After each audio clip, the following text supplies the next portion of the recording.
We're together again.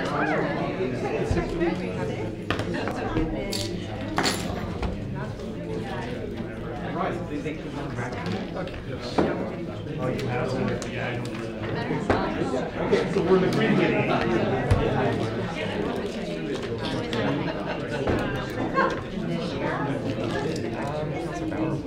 Really just depends on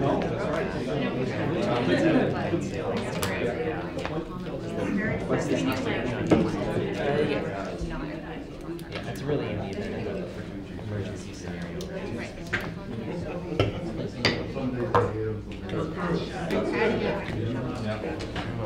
Okay, try this right here. Never come. You made this. I know.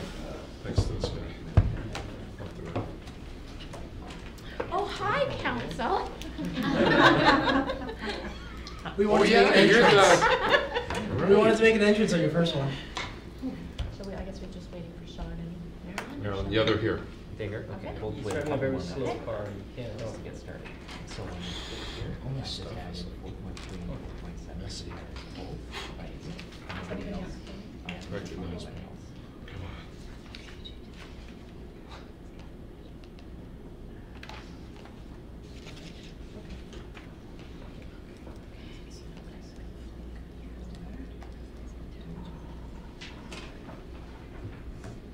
Was it finished?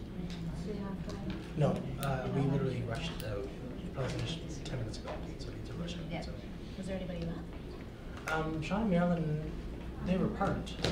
You want his car to get snowed on, so he's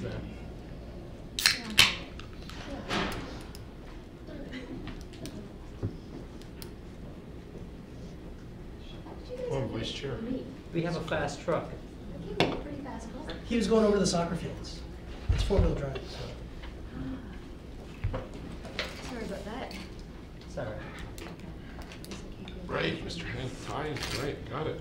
You're Nicole. I never seen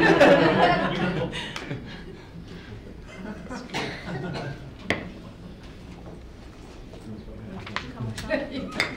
Yeah.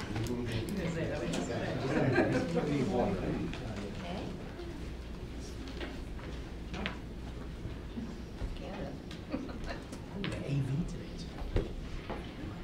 Okay. Sound system set up. I'm excited. There you are.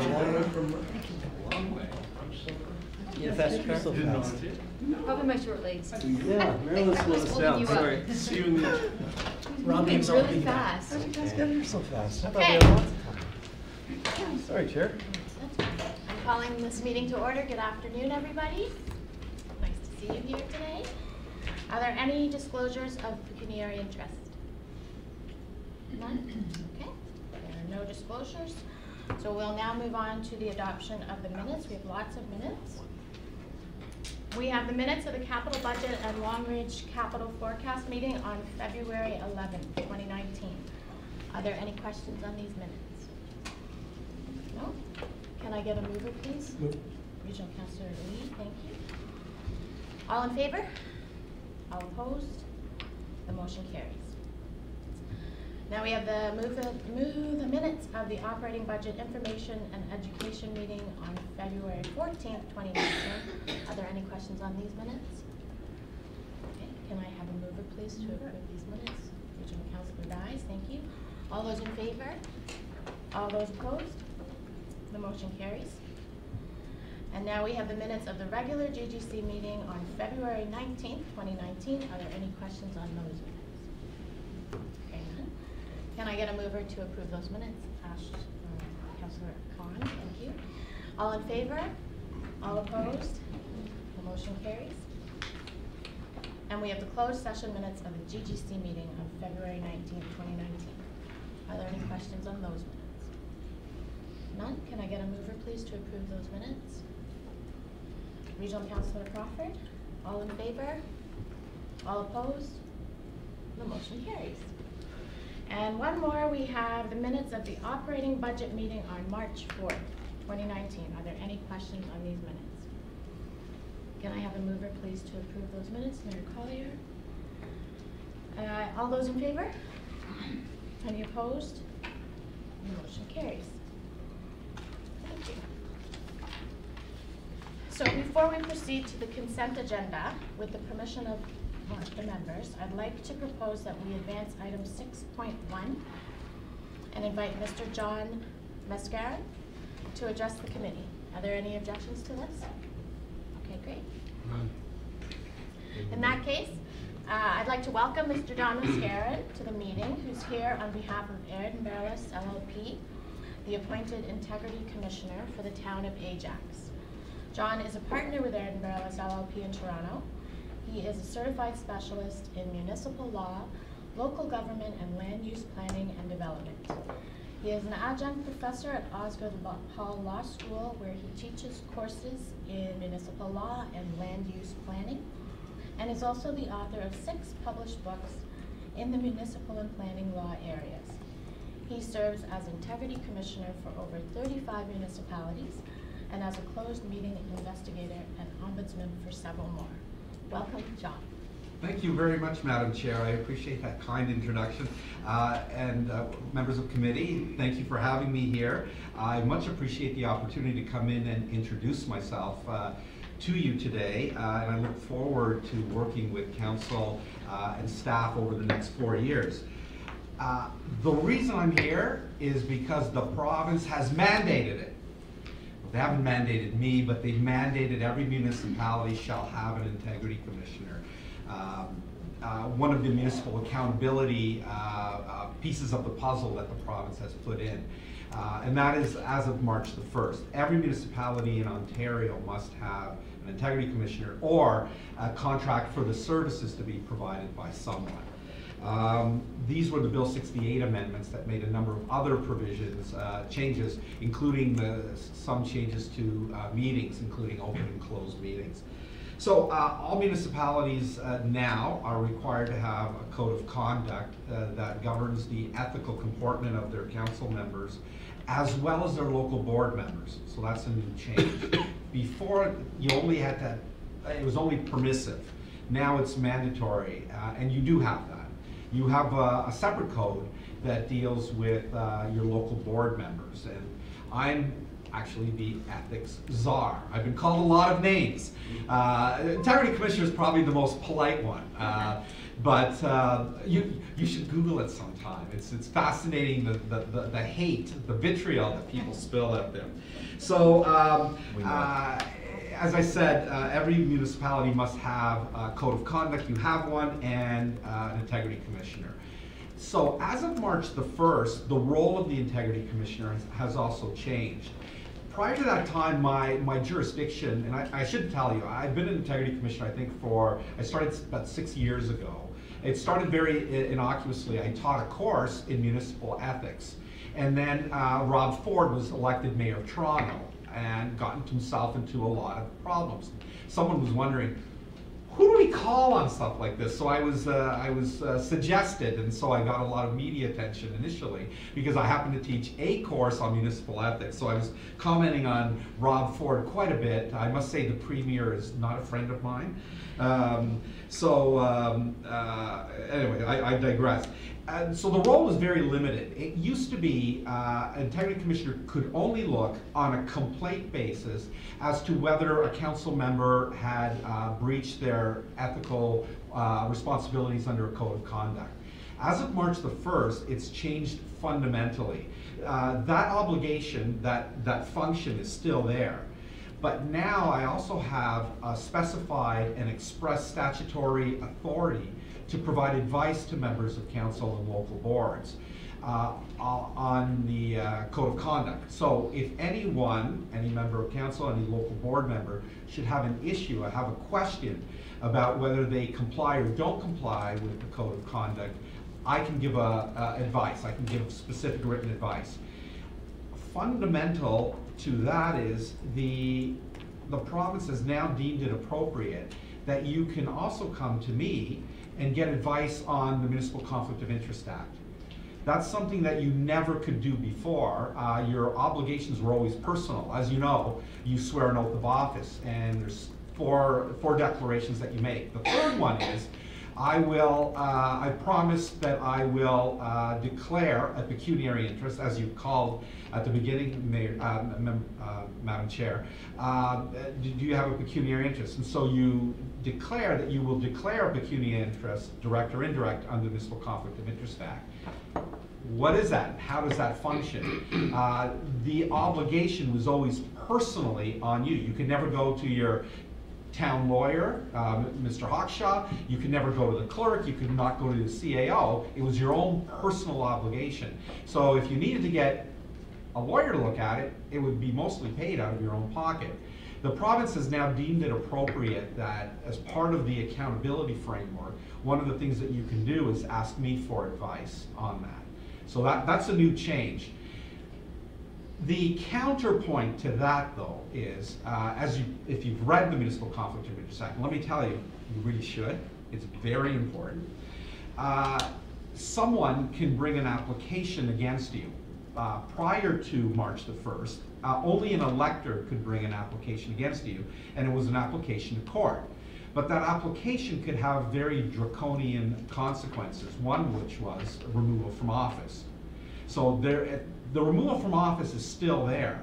But one of the things that will save you from being removed from office under a new provision is, have you sought the advice of the Integrity Commissioner?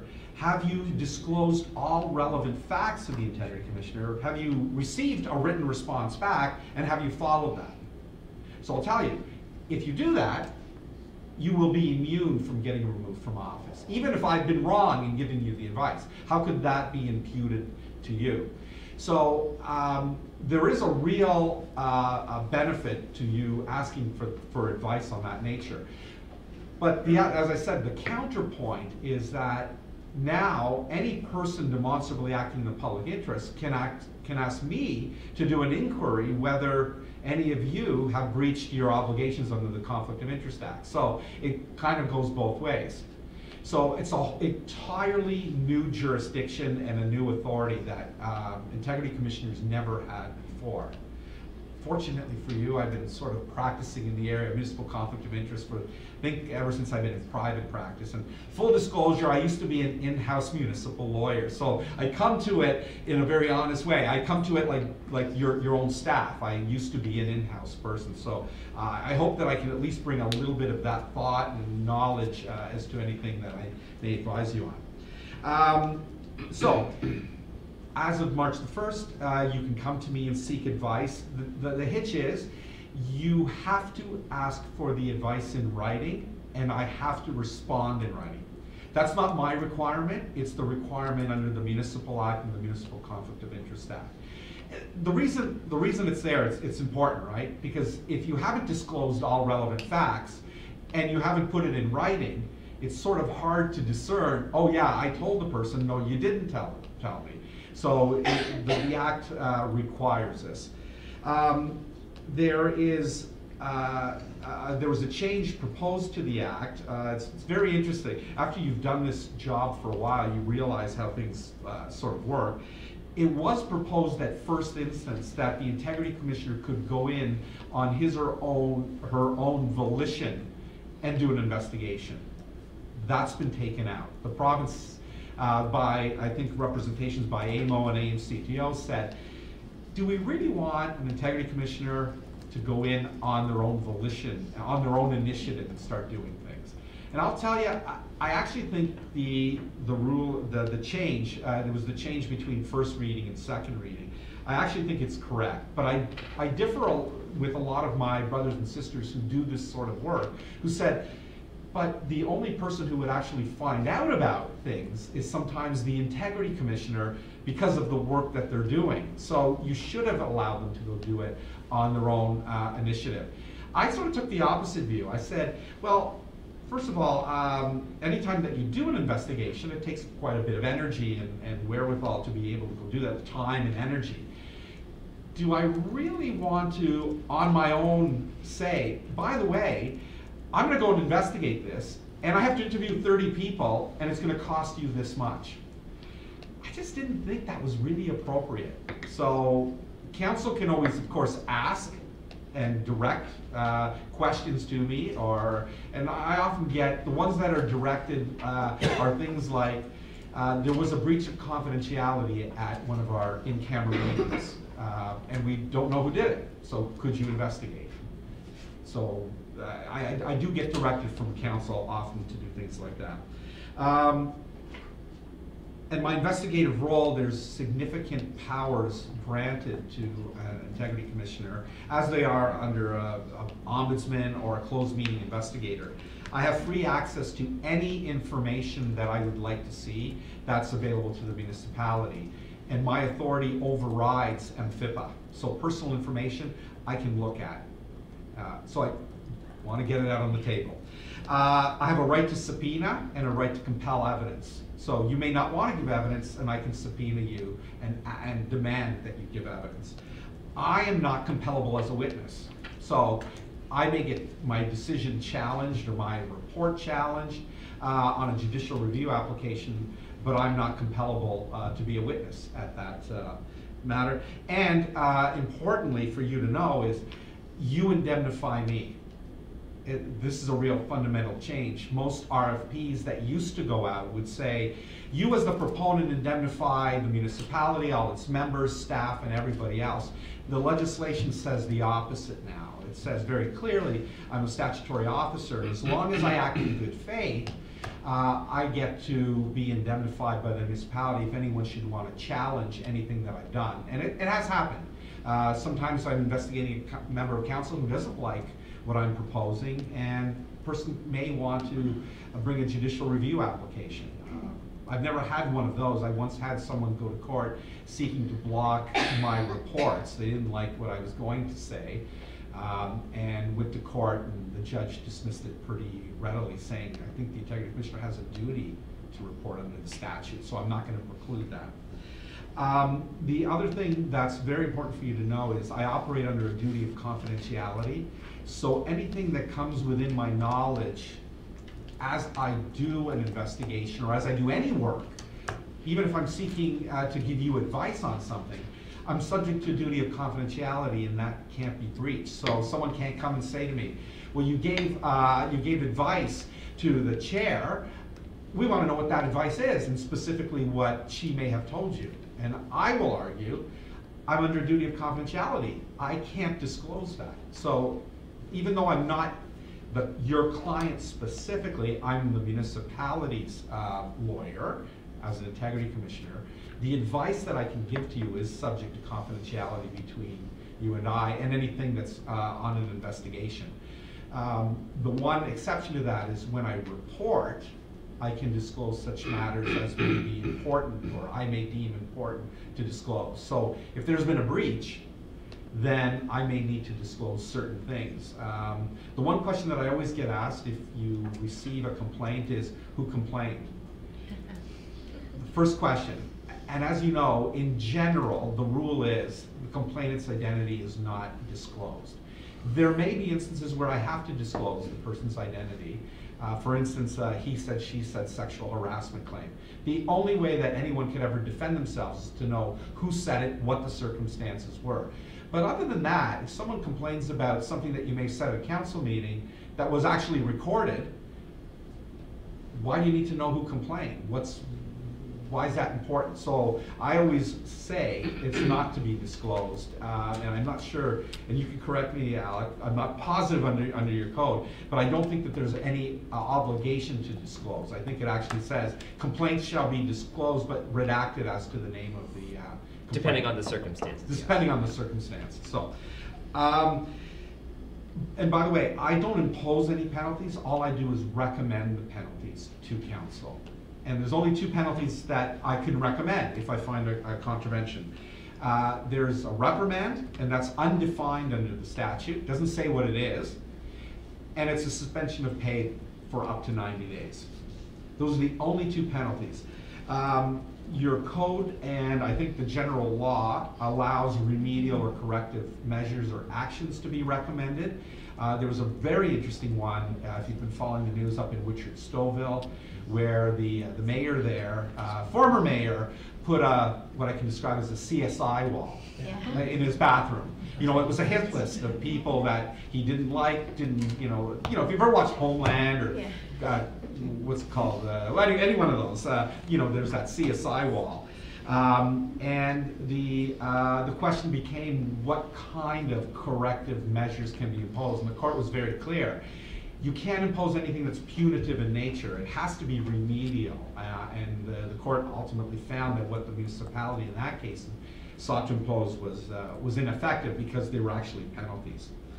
So that's really the quick presentation I wanted to do.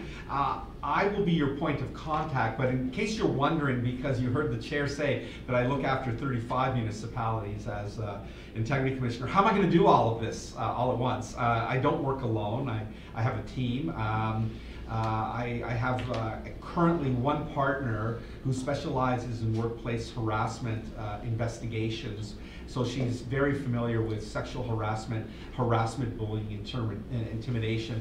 I find that her knowledge base and skill set is imperative to have on any of those things.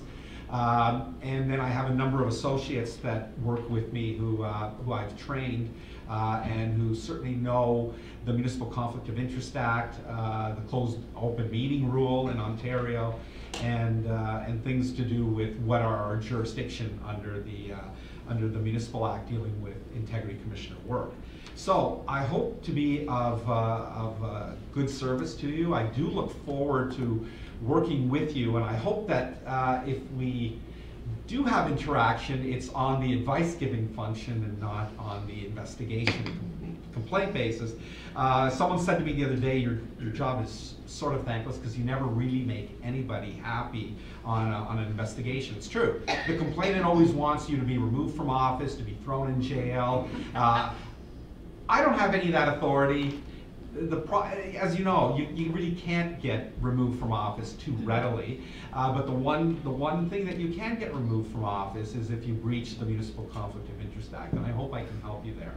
And generally, I don't incur a lot of warmth from council members that I have investigated. So I always, appreciate that. I may, my tenure may be short, and that's just a hazard of the job. If I don't do my job correctly, I may not incur that wrath occasionally, and that has happened. So, Madam Chair, that's my formal presentation. I'm happy to take any questions if you or any committee members have any. Thank you. Thank you very much. Are there any questions from the committee? Through the Councillor chair. Khan? These are all, every time we approach you, if we should, these are all billable hours. You bill us. Do we get a quote? What's going to cost? Stuff like that? Yeah, through you, Madam Chair, to Councillor Khan. Yes, it's on a per hour basis. Quite honestly, depending on the question, Councillor Khan, some of them may be relatively simple. And as I said, I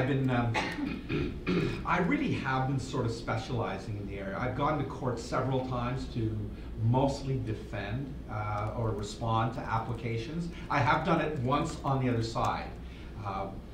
To try to remove a sitting mayor from council. I was unsuccessful, which is what I had told the applicant when we began the story. But yes, I act on a service basis, and we will bill on an hourly basis. Now, depending on the complexity of the question, I may deal with it myself, or one of my associates may deal with it.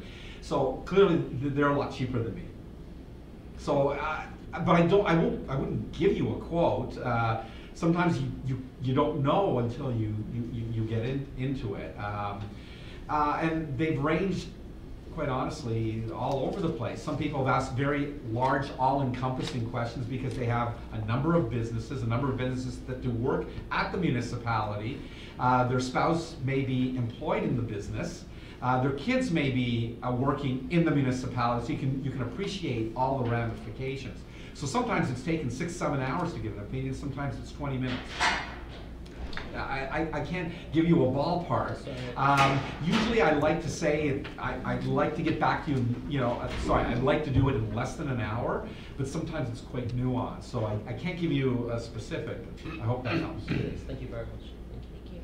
Regional Councillor Lee? And then just through the chair to the clerk, we've already budgeted the Integrity Commissioner and the billable hours to the budgets already, correct? Yes, that's correct. Right. Yeah, we have a kind of catch-all amount in the budget for 2019 until we have a better grasp on how many hours are being used, what the kind of annual costs look like, and we'll probably have a more in-depth budget included in the 2020 operating budget. And that catch-all, just to remind me one more time, was based off of other municipalities and their usage, or how do we get to that number?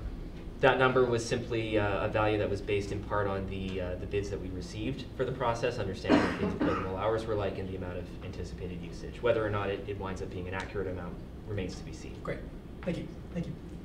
Mayor Collier? Thank you, Madam Chair. I don't know if this is to the clerk or Mr. Mascarin, but I don't think anybody in this room has filed their financials yet, but we have 2 weeks. I imagine oh, you have? Okay, I haven't looked at it. But, I am. we may have compliance audits, which I understand is separate from your duties, but if a compliance audit found that somebody was in contravention of the Act, could that be moved up the ladder to an integrity commissioner investigation? Through you, Madam Chair, to the Mayor, I don't believe so. I don't think that that's at all a code matter that I would be looking at. That's an entirely separate matter. And I apologize, I don't know this, but do you have a regional compliance audit committee or do you have your own? We have our own in Ajax. There is a conglomerated compliance audit committee that the region and other municipalities in Durham participate in. However, the Ajax compliance audit committee is independent of that. And just, thank you for that. And just on follow-up to Councillor Ash's comment. So if we had I guess, a very cautious council and they reached out for opinions on a number, this could add up very quickly because it's a blank check basically. It's as long as it takes to give the answer. Is that accurate? Yeah, that it's fair. I don't know how else I could say it. If it could help, Mr. Mayor and Madam Chair, just following up on Councillor Lee's question, and I think I gave this the same statement when I was being interviewed by Sarah and Shane. I gave an example of one municipality. I've been the integrity commissioner for the town of Innisfil since 2013, and they actually said to me, "Can you just tell us how much we've actually spent over that 5-year period?" At the time, 5-year period, and it was I think $27,000. So it was roughly $5,000 a year. However, last year they had one investigation. I wasn't involved, and I'll tell you why. I was retained by the municipality separate from my integrity commissioner role to give them advice on a very controversial redevelopment application. I gave advice at a closed meeting. That information was leaked. So someone said, let's get the integrity commissioner to investigate. I couldn't investigate myself. So I actually said, I can't do this. I'd like to delegate my authority to someone else. And I spoke to the municipality and I suggested Janet Leeper, who had been Toronto's integrity commissioner, who's recently become Madam Justice Leeper. And she did the investigation, and the newspaper reported that investigation alone cost about $50,000. So it was a very involved application, Mr. Mayor, Madam Chair, because you have to interview everybody on council to find out who it might have been. You have to interview staff in case it was a member of staff. And then the developer had to be subpoenaed to give evidence, and a number of representatives. So it was a $50,000 cost that didn't come into my coffers because I had to punt it out. But that just gives you an example. It's very hard to quantify, and I've been asked many times by my councils, how much is this going to cost? Give us a realistic figure. And I said the big cost is on investigations. It's not so much on the day-to-day advice. And I find that most council members have been very respectful, and they don't want to run up the bill. In fact, they also know that I tend to disclose who it is that at least sought information. So no one wants to be the person who sought information 30 times and ran up the bill. That's where really the cost is. It's not an investigation. I'm not so much worried about council members. I'm more worried about if somebody in the community decided that they didn't like a particular councillor and started filing a whole lot of complaints. That could add up very quickly. And I just wonder how you vet that, like what is a real complaint and what's not. Madam Chair, through you, that's a really good question. I can tell you that approximately between 50 to 60 of the complaints that actually come in have no veracity whatsoever. And even though I may have to sometimes dig into it a little bit just to find that out, a lot of them just get dismissed on a summary complaint basis, on a summary dismissal. No reasonable or probable grounds to proceed with it. Now, a lot of codes will talk about frivolous, vexatious. That's fine, but I also apply the test of reasonable or probable grounds. And I can't say that I can look at something right away and say, oh, yeah, I'm going to dismiss this in 10 minutes later. I don't think I'm doing my job really if I do that. But if you look at some complaints, sometimes they're really not upset at a council member's actions under the code. What they're upset is the council decision. And it may have been a particular council member that may have been leading the charge on a particular question, so all of a sudden they get a complaint made against them. The best example I can give you is in one municipality I was appointed on an interim basis until they could do an RFP and go through the proper process. So I was the integrity commissioner for I think 8 months. But in that 8 months I received 15 applications, and most of them were against a particular member. 4 of them were actually justified, 1 I dismissed outright. But in another instance, the same person filed 8 complaints, and I dismissed the first 7 because I thought they were just completely overreached, no jurisdiction, outside of my area, no reasonable or probable complaint. But the 8th one had some merit, and so that one actually proceeded. So I didn't just dismiss it because it was the same person. I did look at it. Now, I'll be honest, what I do is I have to apply, of course, natural justice, procedural fairness towards any member that's under investigation, but that also applies to the complainant. So what I do is if I dismiss it on a summary basis, I let the complainant know exactly why I'm not proceeding with it. And I think while there may be a little bit of upfront work to do there, I think it helps you because those types of complainants would then go and complain about me to the Ontario Ombudsman, who has oversight over integrity commissioners, and then I'd be hauled in front of them at your cost. So what I find is what really helps a lot is if I write them a letter and explain exactly why I'm not proceeding with it. And, to date, I understand from Laura Pettigrew, who is the legal counsel at the Ombudsman's office, 96 complaints have been filed against integrity commissioners. I haven't had any notice that one's been filed against me. So I'm thinking that helps a lot to just be fair and equitable to everybody and disclose exactly why I'm not proceeding with the complaint. I find that helps a lot and it gets rid of a lot of them. All right, thank you. Thank you, Chair. Councillor Talamore. Thank you, Madam Chair, and thank you, Mr. Mascarin, for your presentation and your insight. So if a complainant from the community, for example, was to run up a large bill, or even if that bill was $5,000 or $13,000, and you did find it to be groundless, hopefully you would find it to be groundless before we get the $13,000, does that cost ever go back to the resident? Through you, Madam Chair, to Councillor Talamore, I don't believe so. That's not how you set up your system. None of the costs are attributed back. I'll tell you, I've been asked that question. Can we impose some, can a municipality put in a fee that is a refundable fee? Say, for instance, a deposit, a $5,000 deposit on any complaint that comes forward that gets refunded if it's actually sustained, if the complaint's sustained. Otherwise, the municipality keeps it. If you deem it gratuitous, yeah, then would you? There's no mechanism. There is none. I can tell you that you could put in place something, but I'm not aware of any municipality that's done that. And it certainly would have a chilling effect on anyone coming forward your point though being is that may be a good thing. You may not want anyone just to fire one off. So I always say it's not a bad idea to have a fee for a complaint, but I guess you can't have it so extraordinarily high that it would just really disincent someone to come forward with a valid complaint. One more quick question. And will you be giving us your coordinates, your business cards? Yes. I've provided them to Mr. Harris. We will distribute that contact information to all members of council, and it's currently posted on the town's website. Thank you. Thank you. Thank you. Deputy Clerk, did you have something that you wanted to add? No, no, it's been covered. All right, thank you so much for your presentation. Thank you very much for having me, and I look forward to working with you.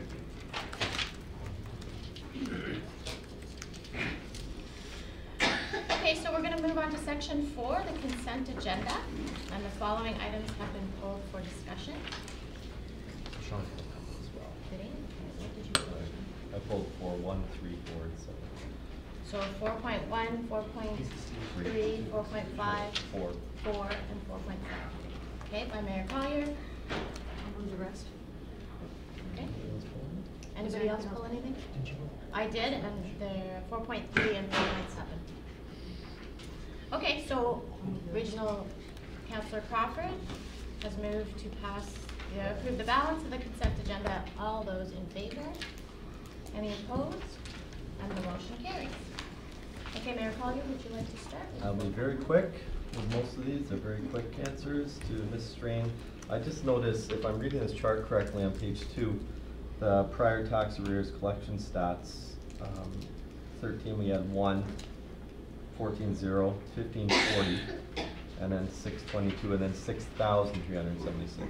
Which number agenda is this, sorry? This is 4.1, Thank you. page 2.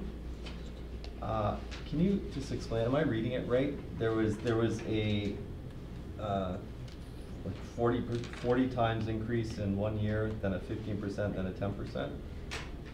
Through the chair. Please.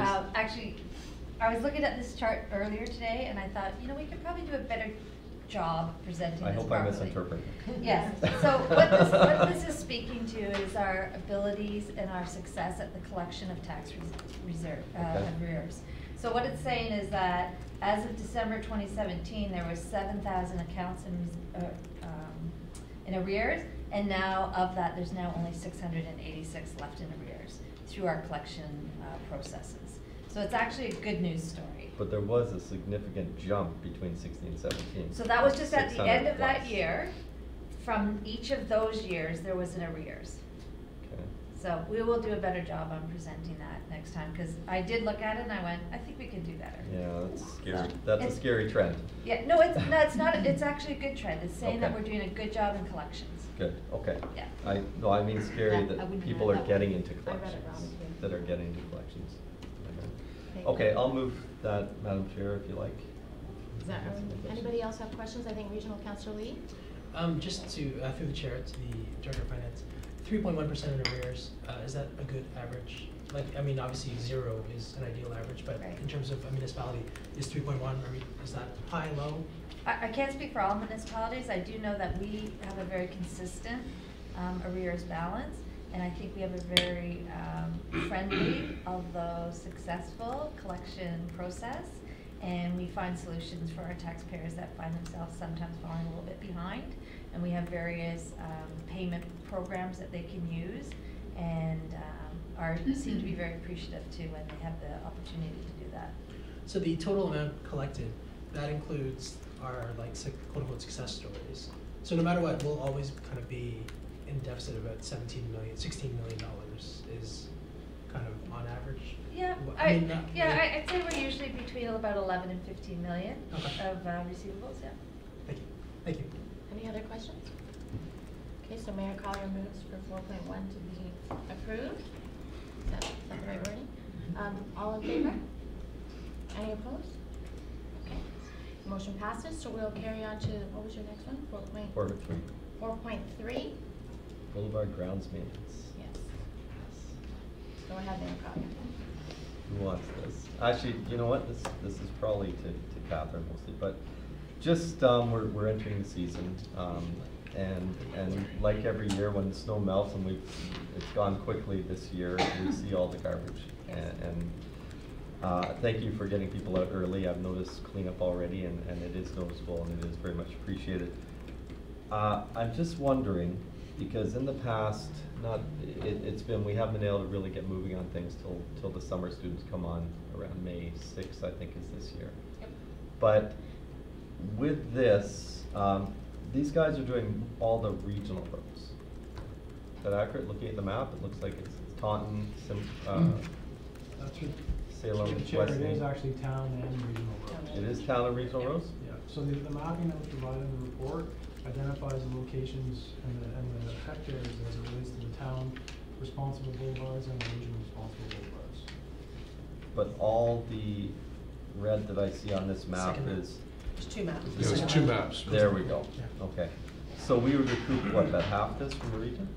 So we try to recoup back the 18.2 hectares, and we base it on 14 cuts for the entire season. And then so we go back to the region and bill that contracted service back to them. And the contract contains provisions that allow staff to adjust the frequency of service based on weather conditions, overall turf length, and appearance. And we can have them start April 1st? That would be correct. As soon as I can get this organized, I will have them, the contractors mobilized and initiate the contract.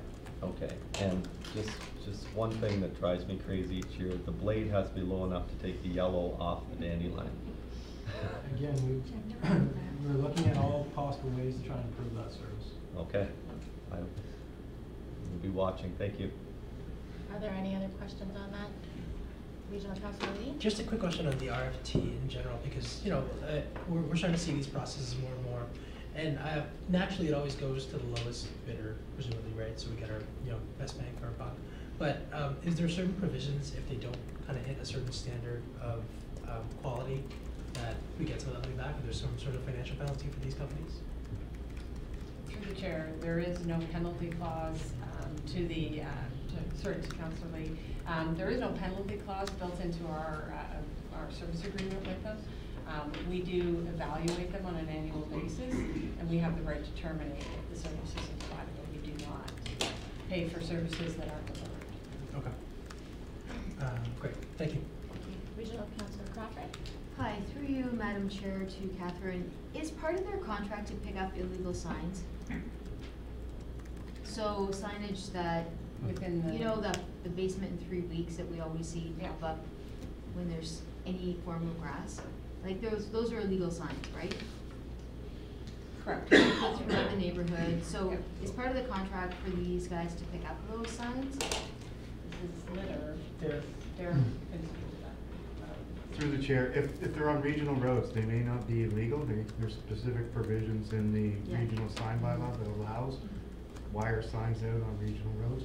The town does not permit wire. So through the neighborhoods, would this contractor be picking them up, or would you be picking them up? No, it would be bylaw services that would Bylaw do that. services.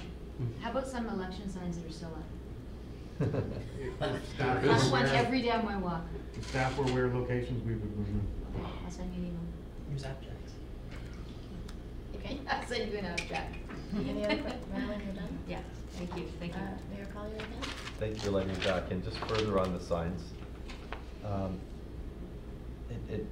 Okay, when I see contractors cutting, or anybody cutting and taking a sign and moving it from here to here, and then cutting here and moving back, I don't understand, okay, the regional roads, putting that aside, on town roads, why are those not just picked up by the staff? Why does bylaw have to pick them up? I mean, if the contractor is out there cutting, and they always have to move the sign to cut that section, like, I mean, I don't want them trimming around it, just keep going. Why aren't they just pulling those while they're there? Through the chair to Mayor Collier, I'm not aware of specific locations you're referring to on town roads. These are future locations, the signs aren't there yet. So it Let's say- depends. There's sometimes that people don't know whether or not the signs are permitted, and they may not have the knowledge. If somebody's getting work done, if a contractor with driveways is coming in to do a subdivision, then they are permitted to put signs, those wireframe signs on people's boulevards in front of their houses. If somebody's getting windows or roofing done, they are permitted to put those wireframes. Right, but our signs. contractors wouldn't be cutting that area. Well, I'm not sure what road sides they could be Okay. on, so. Let's pick one. Specifically, Let's- there's some education that would have to go out to staff before we just came out with a rule Okay. on when to remove. Let's say Achilles Road. Achilles Road is one of the, it's right here. And somebody goes and puts signs all up Achilles Road, basement done in 2 weeks. And the contractor comes to cut Achilles, and they, in the past, would weed eat around them and then just leave the sign there. Knowing that those signs are not allowed under town bylaw, can we not tell is there a reason why the maintenance people can't pick them up? Is there something in municipal act, or is it We just know practice? that operations staff does a lot with the signs, including the ones taped to boulevards, but Okay. again, some houses do have side yards onto Achilles, so there's some businesses down on Achilles as well with A-frame signs that may be permitted, but we'll be reporting back to council before summer break about some proactive things, and one of those is dealing with signs as well. Mr. Field, could we direct the contractor that's getting this award to remove illegal signs on town roads? Through the chair, Mayor Collier, we can work closely with bylaw services, and we can communicate that to our contractor when we have our initial meeting. Okay. And we can try our very best to curb some of these signage issues that you brought forward and correct them. Okay. Your sign anxiety. Thank you. Pardon? Your sign anxiety. My sign anxiety, correct. Sorry? He has sign anxiety. Oh. I did have a couple questions. So the company that is awarded this contract, how many people you know are included in that contract? And the reason I'm asking is, if we have an increased budget, you know, we're proposing to increase the ops budget to hire more seasonal staff, is there any chance that any of this work could be done in-house, or you know, impact this contract in future years? So again, through the chair, to the chair, we're looking at all options right now, but in this specific contract, it outlines what the expectations are and what equipment they must provide us, a list of all their equipment. We are looking at options in the future to see if staff resources and or contractor services need to be expanded to meet some of the needs and requests of council. But at this point in time, this is defined and the equipment is laid out within the contract as it was pushed out for vendors to bid upon. Does that answer your question? Further to that, Chair, the existing staff members that are identified within the 2019 long-range capital forecast have specific roles that have been defined. So the new ESW that has been brought forward in the budget is to manage new infrastructure like Papillon Square with the summer students. The gardener, along with two of the seasonals, will be dedicated to the high priority shut beds. So I wouldn't say necessarily that the staff that are in the long range capital forecast that are identified right now will be able to take this type of work on.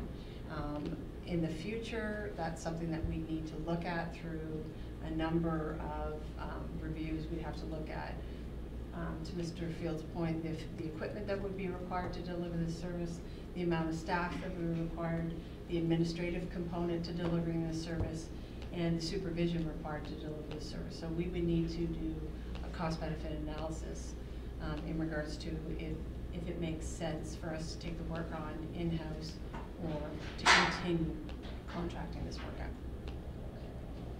Does that answer your question? Yes, thank you. Are there any other questions? So Mayor Collier will move that this report be approved by council. Is anybody all in favor? Anyone opposed? Okay, the motion passes, thank you. And now 4.4? Sorry, me again. We're under budget, substantially under budget. Can we, this is capital, can we take on some more? This is for roads maintenance. Yeah, budget is 1.5 million, I believe, 1.6, and we are 453 under. Awesome. There's additional awards that still have to happen. Okay, what other awards are those? Under the approved capital account, road resurfacing the available budget, a portion of the budget will be used for the following contract awards.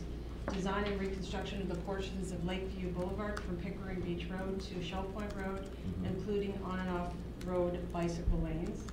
Patch and asphalt areas that have deteriorated in terms of cracking and settlement, crack sealing and slurry sealing, road resurfacing of Graham Court and Farley Court as part of Driver Drive, and the reconstruction from Harwood Avenue to Clements Road are all available budgets that are yet to be awarded. Will 452 be enough to cover all those? I believe it will be. You think it will be? Yeah. Okay. Regional Council Crawford?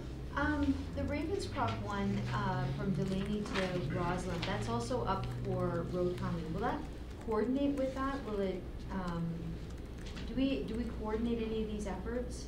Through the chair, yes, we meet with the traffic group to understand what their needs are, and we build it into our budget, or they build it into their budgets. But we definitely coordinate all the work, similar to understanding our annual meeting with the region. So town staff meet with the region on an annual basis to understand what work needs to take place and what needs to be deferred. Because some of the regional projects can be pushed out, we need to understand that. We, of course, also scan a third of our road network every year to understand kind of the state of our infrastructure.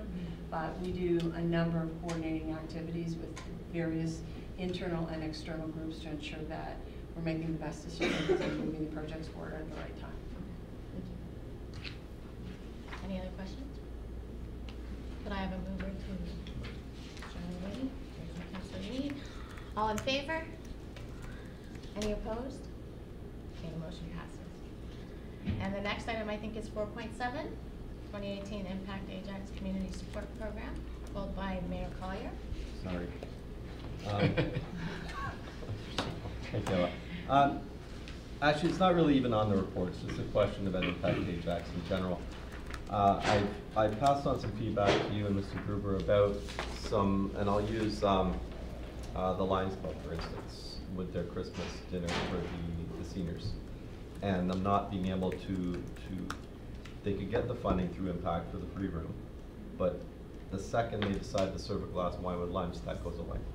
So, to me, I'm just wondering, is there any changes that are being made to the Impact rules, application process, whatever, to allow more things like, you know, it seems to me, something like that, I know we have, like, for instance, no alcohol policy as part of the Impact. However, I understand the thought behind that, but does that really apply in this case? Is there any way of looking so groups like this, community groups like this, our service clubs, can still fit under Impact and do these type of things? Through the chair.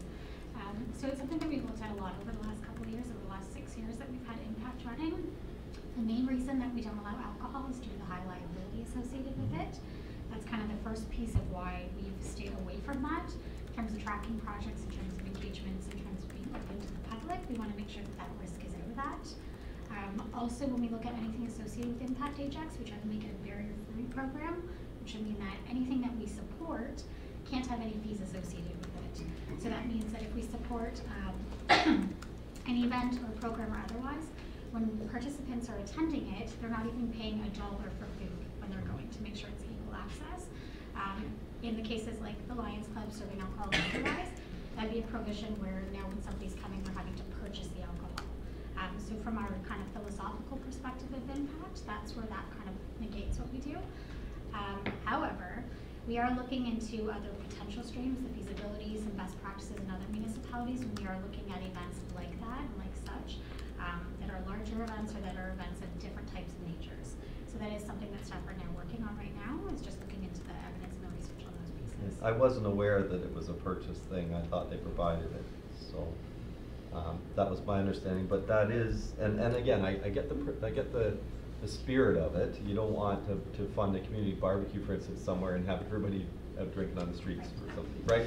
I get that, but this is Waving the Impact flag. This is this is within a town facility that we ourselves license for events. So I mean, I don't know that it exactly fits. I just want to make that comment. So something to look at to make sure that our service clubs are still available, because I believe they ended up paying for the hall in order to hold the event. Yeah, through the chair. So to be fair, over the last 6 years, that's actually our only request we've ever had for an alcohol-based event out of all of the events, fee waivers, and things that have come through us. So again, from our perspective, it's not because we have any issues with the serving of alcohol or with that type of event, but we do try to kind of steer them toward coming to Impact for a different kind of their event. So whether it's an event that's open to the public or otherwise rather than just their members, that's also another piece of Impact. So basically what we say is if we can't service that one or we can't pay fees for that type of event, let's try to help you in the other areas that we can service or assist in. That makes sense, that's aligned with our policies and that's aligned with our priorities. Okay, thank you. Thank you, Chair. Thank you. Are there other questions? Regional Councilor Lee? Through the chair, so generally we have about, between funded support streams and resource support streams, our impact or engaged residents is about 2,600, we'll call it. And we're spending about 51,000 on that. do we look in terms of our bang for our buck in that kind of like logic? Like, is this the number we hope to reach? Are we hoping to reach more people with the same funding? Are we hoping to increase funding? Like, in terms of just like the dollar amount being spent per resident engaged, are we happy with that number? Through the chair. So I think it depends kind of again on how you look at what those impacts are. So we really, as like a corporate review committee, so all the members that sit as a part of that and staff that are working toward this, there's qualitative and quantitative measures that we take. So in some projects, it really is the amount of folks that are impacted and that return on investment number per person. In other cases, we look at the quality of service that's being engaged, and specifically when we look at programs, the target demographic that we're servicing, and then all the potential peripheral benefits that come with that. In a lot of these cases, we're talking about specific numbers, so an individual that was serviced directly through the program, and it doesn't actually look at families or community supports or communities that are involved in it as well that might have that mutual benefit. So again, these are kind of those hard numbers. Sure. So do we weigh back and forth? Absolutely. Right. And it's another piece, so when we look at kind of that neighborhood engagement model that we brought last year, currently you see those numbers are a little bit low, and again, when we move toward our next neighborhood engagement model, it changes the numbers a little bit. Okay. So it increases quite substantially in terms of how many people we're able to actually derive or provide engagement for. Director Vaughn? So through the chair, so just to add to that, one of the pieces we look at the corporate team is all of our corporate plans and strategies. Where are the marginalized members of our community? What is the differential impact? So I think that, that's what Kayla's speaking to, is the differential impact on a particular community and where these resources may actually be a little bit more expensive up front, but the return on investment for that community and being able to advance that is actually a lot higher than with another community that perhaps has less barriers. So if we look at the Boys and Girls Program, the breakfast program, knowing 1 in 7 kids are not being adequately nourished to attend school and be successful. So it's the impact on that individual child, it's their classroom, it's their family. So we don't count all of those ripples in our community, but we know that those investments have a real meaningful and tangible effect, not only on that individual served, but also the communities in which they interact as well. So And we're looking at that piece. Yeah, and I couldn't agree more, and I just wanted to make sure that people understand that it goes beyond that, just yeah. this number on the page. Yes. Because if I were to just look at this report, I'd be like, oh, we're not really hitting as much together, but we're actually impacting in a much greater way. I guess my last question then, through the chair, is, for your funding support streams, we had 10 approved. Is that a high number, low number? Do you want that to be higher? How many people applied, for example, do you know, roughly?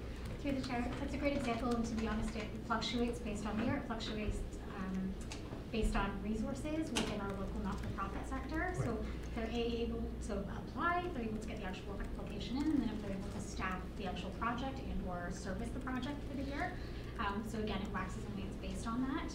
I know this year, for example, in our second round of impact funding, we had 14 strong applications coming in, so we'll be looking at what we're funding.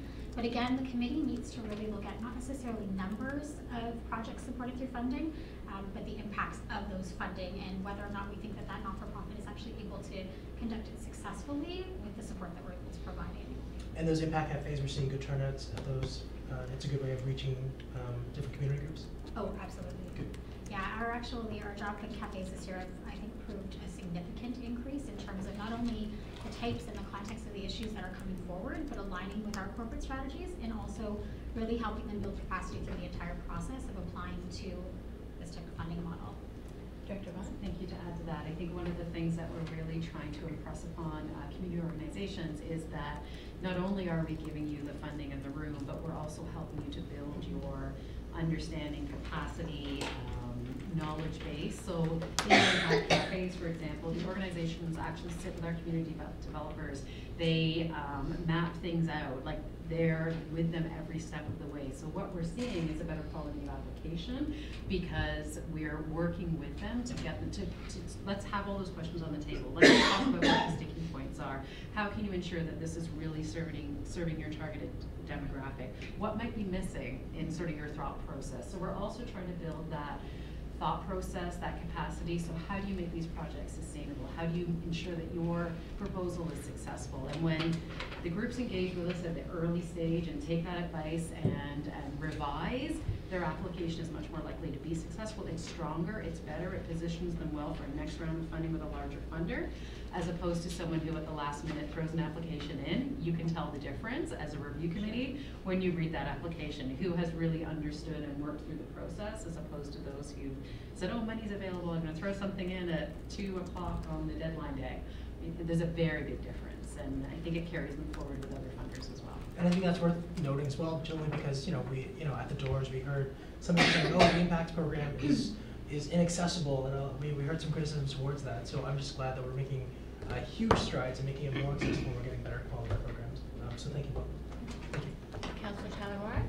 Thank you, Madam Chair and Kayla. So I see on page 58, administrative support, including fee waivers and discounts for their organizational businesses. And I see all these creative arts and Ajax Football Club, Minor Hockey Association. So when we're approached, seems quite often by Spartans Baseball and different organizations, should we direct them to apply? Okay. Yeah, through the chair, absolutely. So we actually see a really high uptake from our sports organizations through our administrative support stream. So really the purpose of that stream is to help them out, to keep them local in Ajax, to have them have their business meetings in Ajax rather than in cafes or otherwise. Right. So it's really to support the development of their not-for-profit. So looking at supporting them through space for their executive meetings, through their annual general meetings, for their program registrations, etc. So that's a huge piece, but I think it's also important to direct them to our funding supports. So this is one of the first years where we're really seeing sports organizations coming out and speaking to the developers about potentially putting in a funding support request. I know in the past they felt that it was inaccessible or that it wasn't meant for sports organizations, but in having closer conversations with them within this past year, within the last couple of years, it seems that they're now understanding how to access it a little bit better and a little easier, and showing that it can actually fit them as well. So I think you can direct them to any of the support streams. Okay, I do have a follow-up because Director Vaughn, said well that is it not, so it's not just for marginal people who feel marginalized in the neighborhood. Because if we're talking about, a 16-man baseball club with cops and firefighters and hydro guys, they just say, no, the fees are too high here. So what? Okay. So impact is intended for not-for-profits. So depending on what type of club you're talking about. So if, and there's particular priority placed on pieces that align with our corporate plans and strategies. So youth, for example, would be a huge, priority area for us. Diversity, green initiatives, a number of things that have already been identified in council-approved plans and strategies are identified as priority areas in the application process for the groups and for the corporate committee when they review. So part of those conversations that we have with the groups as well is talking to them about where do they fit, right? Where do they see themselves in this continuum? How can they access the funding to be more sustainable? So it's about building their sport. It's about building, are they seeing a drop-off, for example, with ice sports groups? They're seeing a drop-off potentially in participation rates or membership. We know that's a real thing. How do you build that? How do you do try-it programs and new to hockey programs? And how do you build your capacity to change to the changing demographics in our community? So it's about a number of things. It's how they want this program to work for them and what are their particular challenges that they're experiencing. And we've really been trying to work with them to get them to understand that you can fit into Impact Ajax in so many different ways. You just have to know what your own struggles are and what it is you want to do about it. And then let's talk about how we make that look, how does that work as a funding proposal? And just one more quick question. Maybe this is remedial, but what's the timeline? Is it 12 months a year? Can you apply anytime you want to Impact? Through the chair. So we actually have 2 intake periods for funding support. So we have a funding intake period in September, and that'll be for the following calendar year. So that's kind of your first round, your first kick at it. For the month of September? So it'll go September, usually the beginning of September till the end of October. We're open about 2 months where we're accepting applications, we're doing consultations and meetings and otherwise. That'll close, but again, that's for projects that'll start January 1st of the following year. So the funding actually goes January 1st to December 1st. Right. So it's the calendar year following the budget cycle and otherwise. And then we do a second intake period in January. So for those who didn't get in through our first intake in September, we do a January to end of February. For the same calendar year, it's just projects that start a little bit later. Thank you. Regional Councillor Crawford. Thank you, Madam Chair. Through you. I'm not sure if I remember the answer to this question, so I'm going to ask you anyway. Who determines the residents impacted, the number? Through the chair, so we actually collect that data through the final reports that the not-for-profits or anyone who's a successful applicant provides us with. So they tell you this success, okay. I'm just curious, that first one, like the Boys and Girls Club with the breakfast program, like that 8,000, I would have thought there were more families that would have been impacted by that, just as an observation, but, because I think that's a pretty good program, but I'm just surprised at how low the number seems to be. Anyway, just, okay, thank you. Councillor Khan. Thank you, Madam Chair. Kayla. What is our ultimate goal for Impact Ajax? And secondly, is it a municipal requirement that we provide this service? Through the chair.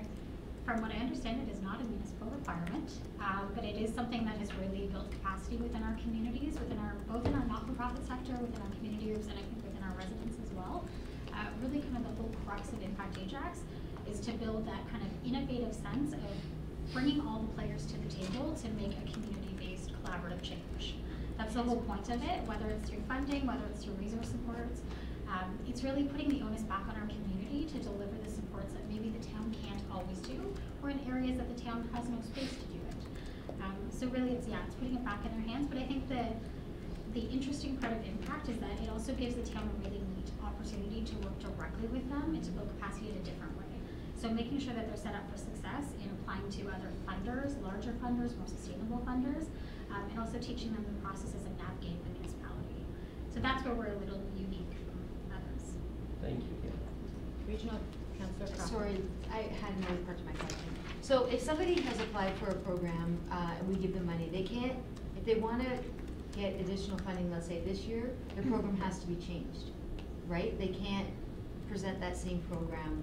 Isn't that kind of restrictive in some ways? Because if something could be successful or could be just because it needs a bit more time to actually expand, do we give any allowances at all for repeat programs? Through the chair, it's a great question. So similar and staying in line with other funders, other municipalities, other granting agencies and otherwise, we can't fund operational programs. So sometimes what we find happens is a not-for-profit will come forward, they'll kind of pilot or try out the program with the town, and then they'll want to come back the second year for the exact same program. Really the purpose of us is to kind of light that fire within them, have them do that project or program, have us support them through the entire calendar year, whether it's building capacity in whatever way it needs to, and then we help them shop it to a larger funder if they'd like to continue it. So we work very closely with Ontario Trillium Foundation and with other funders, and really set up our entire funding program so that they're ready and they can take their final reports and all their findings, whether they were good or whether they struggled with certain areas, but take those findings and incorporate them into their next application. Are those not grants though? The Trillium, or is Trillium grants? Yeah. So do you do the grant for them? No, absolutely I not. was going to say, because that's pretty time consuming. No, through the chair. So we will offer advice in terms of how to access those types of grants. And we will offer kind of a blush review of their actual application, make sure they're on the right stream. But we've actually set up Impact, although it's a fee-for-service program, we've set it up so it feels and looks and acts similar to a grant process so that when they then go to those systems, they're ready and they're prepared for it. Okay, thank you. Any other questions? So I just had a couple. So per application or per stream, is there like a minimum or maximum dollar amount that projects are eligible for? Yes, through the chair. So in our programs and services stream, they're eligible up to $10,000 worth of eligible criteria within the stream, so that's for the entire calendar year. And then within gatherings and events, for a one-time event, they're eligible for up to $5,000. And I just wanted to comment, with maybe a question, about the In Conversation with Speaker Series. Fantastic job, so thank you for that. I think it's a wonderful program. But maybe you could just talk a little bit about how do we pick these topics? To the chair, it's a great question. So generally what we look at is all the trends, significant issues, things that are coming up in our community in the news or otherwise that we feel are impacting our residents either directly or indirectly or will impact them in the future. So generally community development, those are the types of significant issues we're dealing with on a daily basis.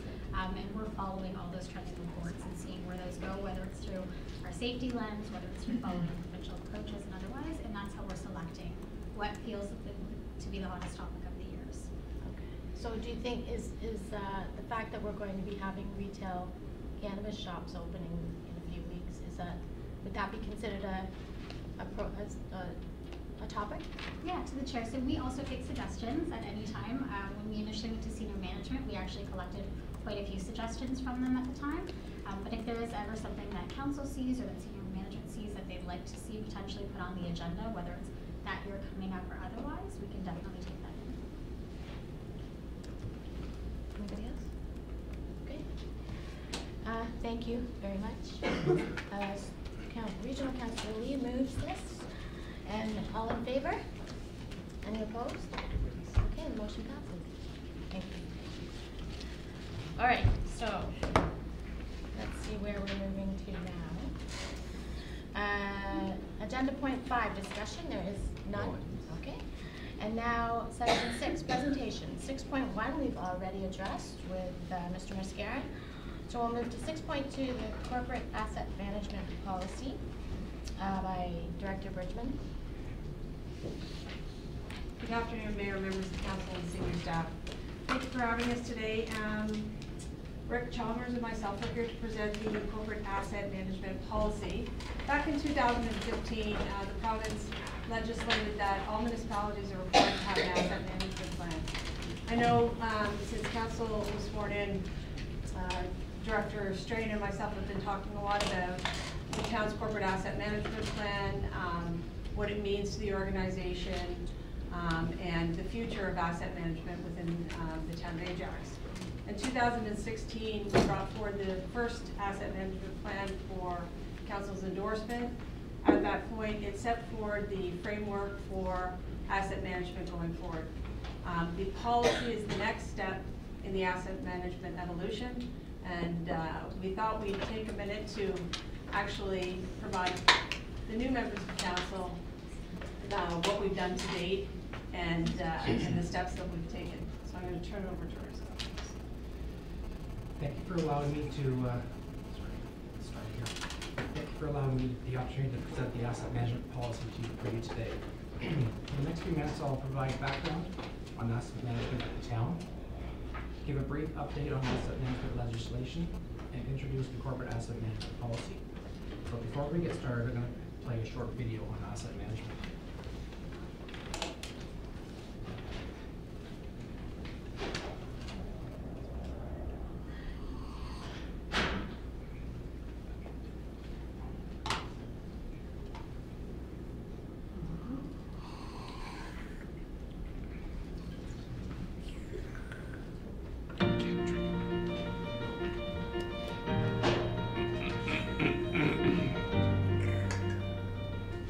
I'm Lisa, the mayor of my town. The role of my council is to ensure that residents are provided with services that are essential to our quality of life, like clean drinking water and sanitation, transportation, parks and recreation services. Our community's infrastructure assets are critical to deliver these services. Today, like in many Canadian communities, 1/3 of my town's assets are in poor condition, in part because most of our assets were built in the 50s and 60s and are reaching the end of their useful life. At the same time, our community has grown, and so has the demand for new and improved services. We've also had to spend money to upgrade our assets to comply with new environmental and safety standards. We made investment decisions based on our ability to finance the upfront development costs. However, the bigger ongoing costs to operate, maintain, and eventually replace these assets were not fully built into the analysis. Plus, our assets are vulnerable. Climate change has resulted in impacts from more severe storms, flooding, and other unexpected events. Our assets were not designed with these impacts in mind. For example, one of our roads was washed out during last spring's flood, and we had to reprioritize and redirect money in response. Now we're caught in a cycle where new infrastructure is needed to service growth that has been sprawling beyond the core. Residents count on us to deliver exceptional services. We need to catch up on overdue maintenance of existing assets and to finance the replacements of our old ones. We strive to keep taxes and fees low. However, the revenue we collect to manage all this isn't keeping pace with it all. So my council has been faced with some tough decisions. Do we adjust tax rates? Do we delay maintenance and repairs even longer and risk the consequences? How much should we place annually in a reserve fund? Do we reduce the level of services? Do we delay new projects? So what are we doing? We're engaging in asset management planning to be more strategic about how we manage our assets and spending.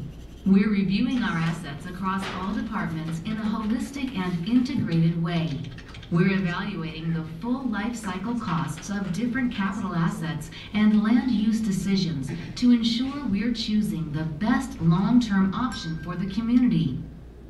To become more resilient to a changing climate, we're developing a climate adaptation plan and starting to identify how we can become less dependent on fossil fuels.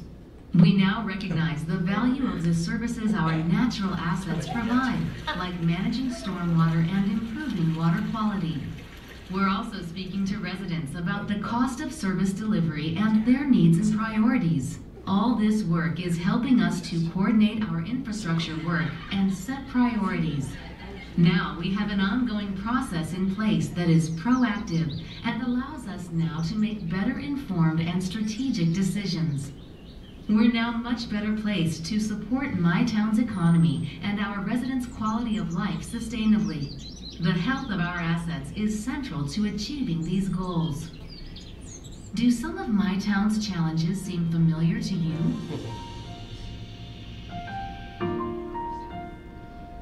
Thank you for indulging us in that video, but really, Pretty good, though. when we saw that video, we thought it really encapsulated everything about Ajax and where we're at and where we want to be. So, in most municipalities in Ontario. So in February of 2017, Council endorsed the town's first asset management plan, fully developed internally by staff. Since then, one additional asset management technologist was hired for field work such as inventories and condition assessments. With this additional staff member and the use of summer students, we have continued to gather data on asset inventories, refine condition assessments, and analyze data to ensure integrity. An asset management steering committee was formed and held its first meeting last September. Steering committee members from each department were provided a draft copy of the asset management policy to review and provide comments. This policy was later presented to the senior management team on December 5th last year. All comments have been incorporated into the policy that you have before you today. In 2015, the Ontario government passed the Infrastructure for Jobs and Prosperity Act. Within the Act was a provision for the introduction of an asset management regulation. On December 27th, 2017, the Ontario Regulation 588-17 became law under the Act. In the regulation, there's a requirement for an asset management policy with specific content required under the regulation. Content such as establishing a process by which asset management plans are considered in budgeting, expanding the use of levels of service and life cycle costing as drivers for investment and basis for decision making. Monitoring and reporting progress on the asset management plan through annual updates to council, and reviewing the asset management policy if necessary, and updating the corporate asset management plan on a 5-year cycle. An asset management policy is a tool to mitigate the effect of staff turnover. It includes additional information on processes. It confirms organizational commitment to asset management principles and philosophies. It aligns and integrates asset management into the organization's strategic planning process. It guides the asset management planning process and embeds asset management principles into ongoing capital operations and maintenance activities. It defines asset management responsibilities and accountabilities for council, leadership, management, staff, and it supports the formation of a culture that values asset management and makes it a priority. February 2016 was the start of a provincial consultation period within the municipal sector. In December 2017, the regulation was finalized and enacted. July 1st, 2019, municipalities are required to publish an asset management policy. And by July 1st, 2021, municipalities are required to develop an enhanced asset management plan for core assets, including existing levels of service for these assets, performance measures, life cycle activities, and costs for the next 10 years. Core assets are defined as roads, bridges, major culverts, and stormwater assets. By July 1st, 2023, expanded asset management plans to cover all remaining assets, including existing levels of service, performance measures, life cycle activities, and costs for the remaining 10 years. By July 1st, 2024, expanded asset management plans to provide details regarding proposed levels of service as they relate to existing levels of service, risk, exposure, long-term affordability, among other requirements. In 2019, the town will retain a consultant to undertake a level of service study, beginning with the town's existing levels of service for core assets. In 2020, the study will expand to encompass the town's existing levels of service for all remaining assets. The study will provide the town with existing and proposed levels of service using technical levels of service developed by industry best practices, comparisons to existing levels of service, risk calculations, and affordability. And also community levels of service developed through input from internal and external stakeholders, risk calculations, and affordability. At least one community input session will be required to determine the community levels of service. By July 1st, 2024, the legislation requires that the proposed levels of service be incorporated into the town's asset management plan. The purpose of the Asset Management Steering Committee is to provide support at the department level for asset management, to establish policies and practices related to asset management that ensure uniformity of approach across the corporation, to foster collaborative information sharing across departments, to provide a pool of corporate asset management subject matter expertise that can build capability in areas of lesser expert experience, to provide input to asset management work plans to ensure consistency with other initiatives, to establish and peer review asset management policies, practices, plans, and other related documents, to champion the asset management process within the respective department, to ensure corporate-wide accountability for achieving and reviewing corporate asset management goals and objectives, to coordinate with other steering committees, where required, and to support the effective implementation of corporate asset management initiatives. We've pulled together subject matter experts from each department as well as strategic policy analysis.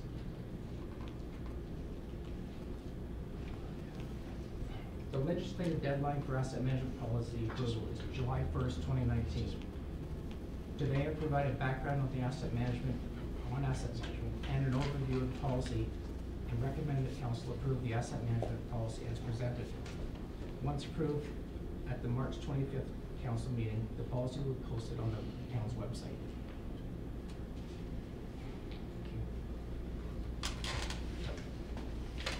Excellent, thank you very much. I especially like that I went from councillor to chair to mayor. Are there any questions about the asset management plan? Regional Councillor Dyes? So, down the road, when we've done all this work, will this be in place, protection of assets due to climate change, that kind of thing? We've already experiencing that. So will it be embedded in the planning process as they move forward, or operations as they move forward, when they're doing their work, and will they gauge how they will change or what they will do based on this? Yeah, it'll be embedded in everyone's work plan. The asset management group will put forward recommendations to the different departments for their budgeting and recommend things that should be done, and then they would then prepare the budgets. For example, I'm thinking of, it comes up frequently that we need to trim the trail on the waterfront, and we lost 3 major pieces of the trail in the spring of 2017. So would we look at that and say, well, maybe we have to rethink this. If we're going to do this, we do it differently, or maybe not. Yes, that's all how it fits, like spending the money in the right spot first before building something new. It's an analysis, and it's also an analysis of the planning process and the practices. So the standards, so to that point, the standards and the discussion with the planning department in regards to that. But and what does a 100-year storm mean? So the climate adaptation, to your point, Councillor Dyes, is what is a 100-year storm? We see those more frequently now. So how does asset management respond to that? How do we deal with that through our plan? So it's embedded within the document. That's why the steering committee is made up of multiple members within the organization. So members of the planning, members of the engineering development section, members of finance. How are we going to fund these projects going forward? So understanding what those design guidelines look like, and how we can manage those going forward, and budget for them accordingly.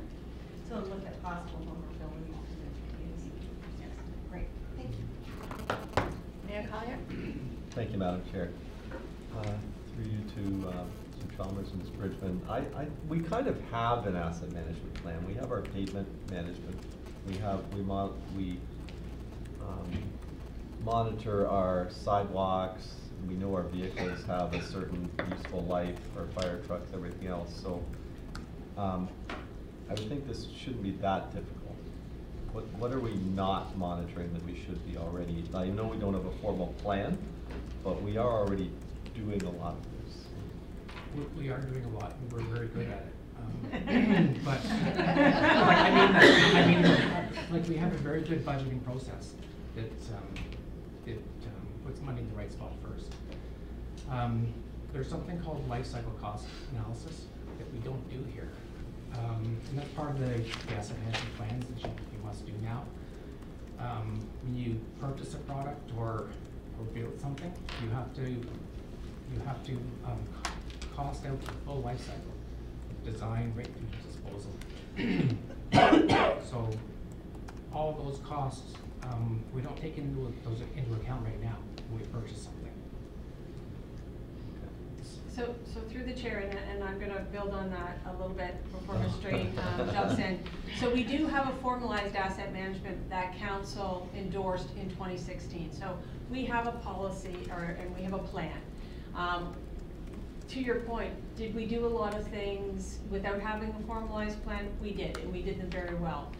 However, because of the 2015 Jobs and Prosperity Act, all municipalities are required to have a formal plan, and then through that, there's legislative requirement dates and in regards to deliverables under that plan. And in regards to that, to Rick's point within the presentation, and I know asset management can be somewhat of a dry topic, so I appreciate your indulgence, and we thought the video would explain it better, is that, you know, we're building new facilities at the same time. We still need to fund for the facilities that we have. So we can't let our existing infrastructure crumble and make sure that our financial sustainability is in line with our asset management plan. So understanding the levels of service around the road. So we scan 1/3 of our network every year, yes. So we know, and we fund that accordingly. It's one of the only assets next to sidewalks, curbs and sidewalks, that we do fund accordingly. But the rest of our infrastructure, we don't fund as equal to the roads and to the curbs and sidewalks. Stormwater is a very good example in regards to that, as council is very well aware of. So we need to understand what the value of that is, and then how we fund for that replacement cost going forward. So, and it's all of our assets. The core assets are defined as our roads, bridges, and major culverts. But we're talking about our facilities. We're talking about the envelope of our facilities. We're talking about our parking lots.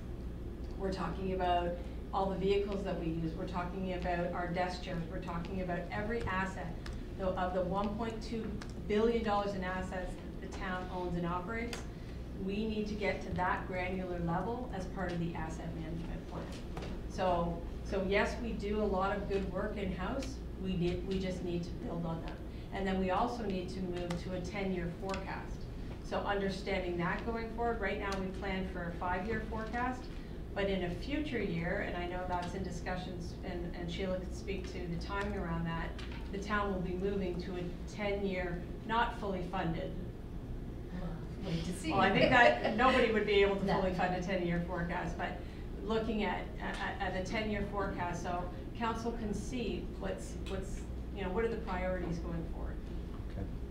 I'm just looking at the cost. Sorry, I was listening to you, but I was just looking back at the financial implications. The capital threshold has been set to 10,000 for any individual pooled asset, but what's the cost of the actual putting this all together? I know it's one of those things we just approved, but. Well, to Rick's point, we've developed the asset management plan in-house. Okay. So we have not retained consultants up until the level of service study that was approved through the capital budget. So we'll be retaining a consultant over the next 4 years to look at our technical level of service. So what does the asset need to do?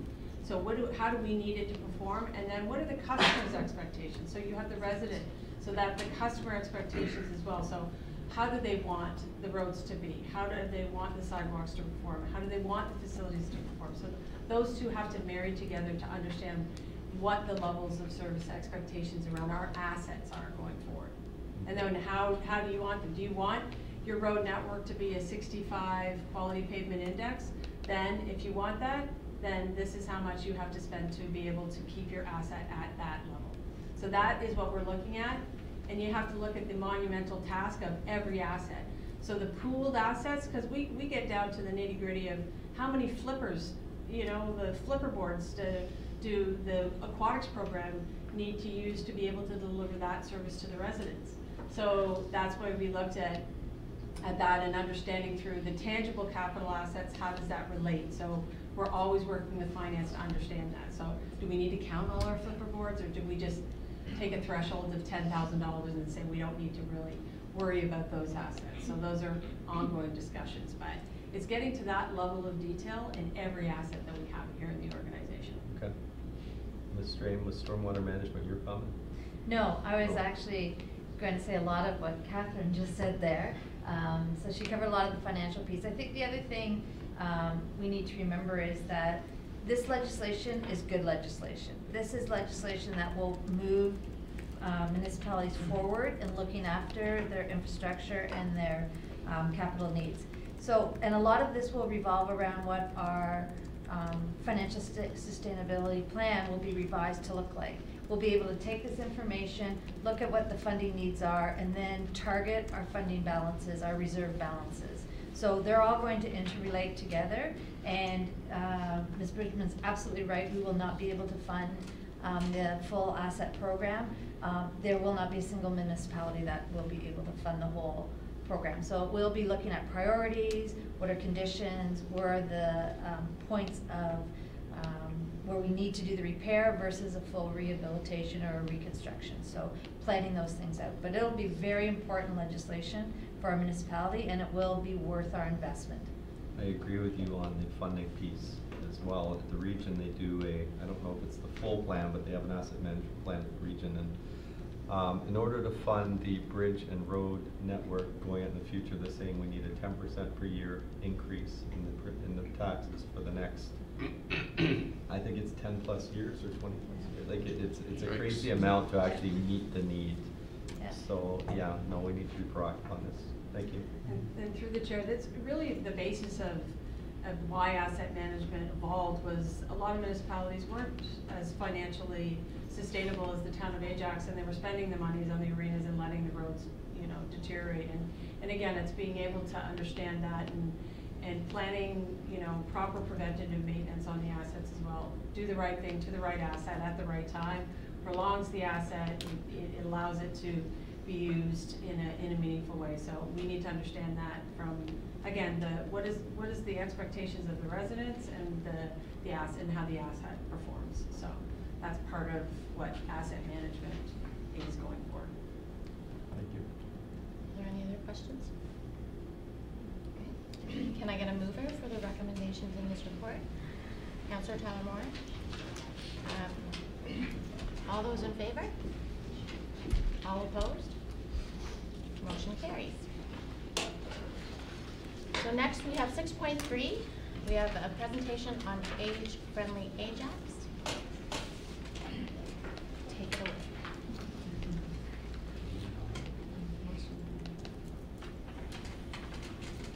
Good afternoon, Mayor, Council, and Department Heads. My name is Laura Ray. I'm a community developer with the town. And today I'm going to be providing an overview of what it means to move towards working to be an age-friendly community, as well as the process our municipality is going to take in order to develop an Ajax-focused, age-friendly planning plan. So first off, what is an age-friendly community?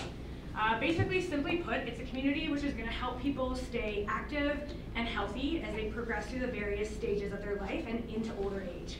So an age-friendly community is one that's going to be responsive to both opportunities and challenges of an aging population by creating an environment which is going to be supportive to both independent living as well as aging in place.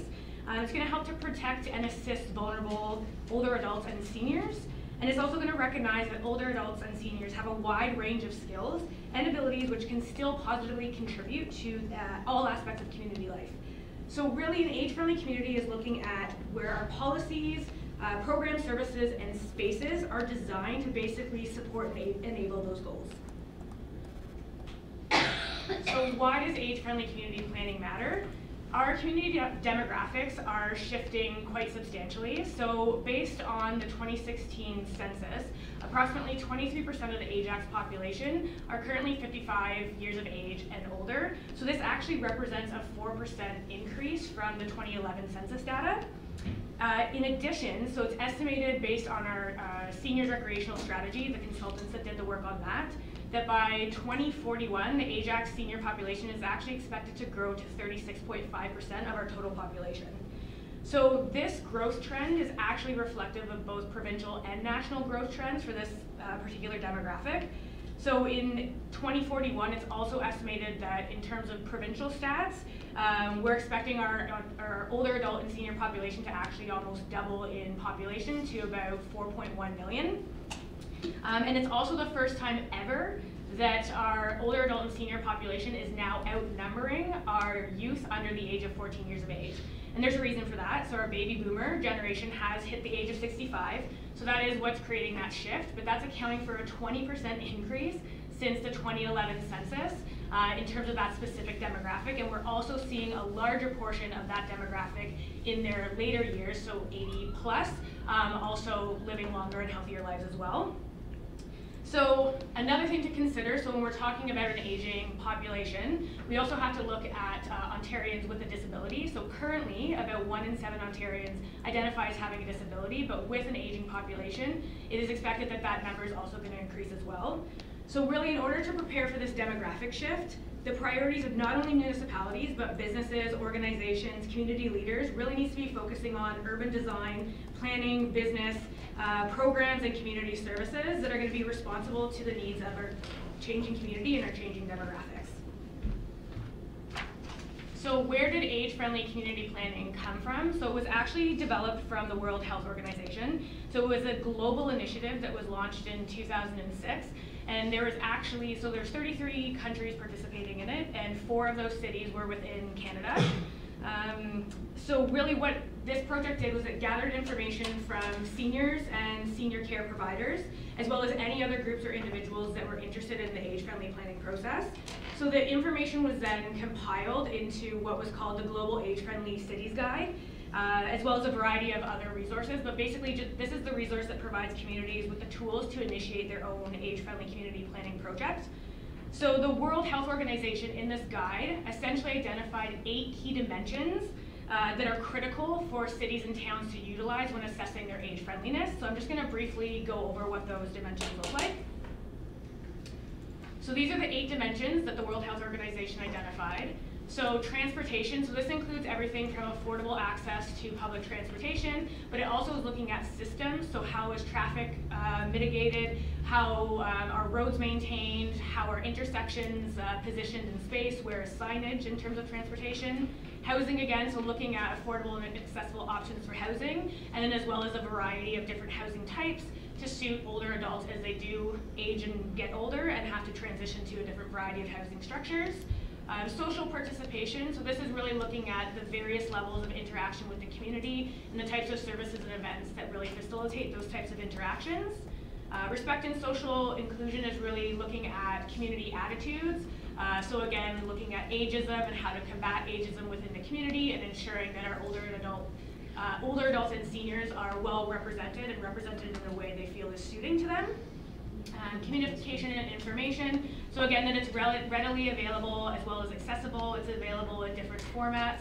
And formats in terms of actually printed copies or formats in terms of how it's accessed, whether it's in person, on website, via newsletter, and so forth. Civic participation and employment really is looking at a different level of engagement besides social participation. So it's looking at those opportunities, whether it's volunteering, training and education, employment opportunities, even voting habits as well. And then community and health services is really any sort of service within the community that's going to really provide support to physical and mental well-being. And then finally, outdoor spaces and buildings. So again, this is looking at outdoor spaces and buildings that are well kept. They provide an ample spot for rest. Our trails and our sidewalks and our roads are well maintained. Our buildings are accessible and so forth. So there's a lot of different dimensions that fall under each of the 8, but that's kind of a quick snapshot in terms of the overall view of the World Health Organization's dimensions.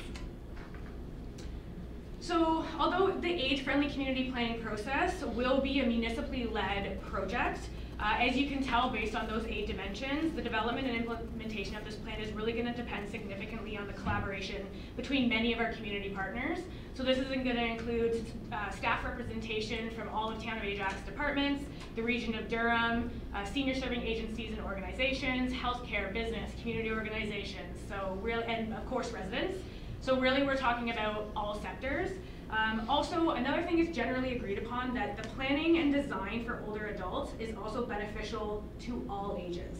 So when we're talking age-friendly, yes, we're focusing on older adults and seniors, but everyone's going to benefit from affordable, reliable, and accessible transit, from accessible buildings, from clean and well-lit outdoor spaces with places to rest, and so forth.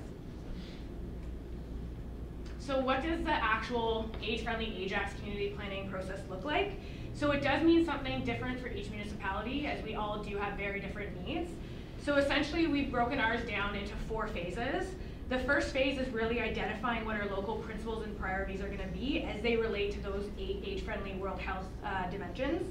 And then once we've done that, the second phase is going to be a really comprehensive community consultation in which we can identify basically our areas of strength as they relate to the 8 age-friendly community dimensions, as well as where we have gaps in, again, those policies, programs, services, and structures.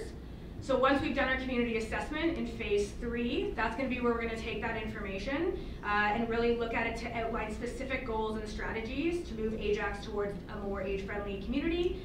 And then the final stage will be implementation and evaluation. So essentially, once the plan is in place, it doesn't end there, so it will be evaluated and monitored on an annual basis. And again, we have to be responsive, so community needs will change as the demographics shift as well, as being responsive to what those needs are and updating the plan as needed. So in order to do this, we have assembled an age-friendly community planning steering committee. So really the steering committee is going to be responsible for 3 major things. So first is identifying the strengths, gaps, and needs within the Ajax community. And they're going to do this by basically reviewing our current strategies, our initiatives, our corporate plans, programs and services that are essentially already underway and speak to those 8 age-friendly community dimensions. And then next they'll be providing those community consultations. So again, that's really where we're going to be figuring out where those strengths and gaps lie. And then the steering committee will also be using this information to really then provide those recommendations and identify opportunities to make Ajax a more age-friendly community, and then essentially developing that action plan.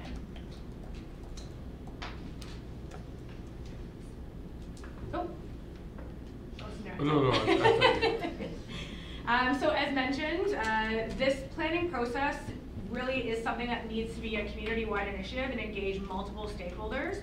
So at the moment, the steering committee is comprised of 3 key stakeholders. So again, we have our Town of Ajax staff representatives. So these are going to be representing all departments across the corporation, and they're really acting as those subject matter experts relating to Town of Ajax specific strategies, policies, plans, and procedures. The second key stakeholder that will be part of this committee is going to be our organizations, our service providers, and business sector.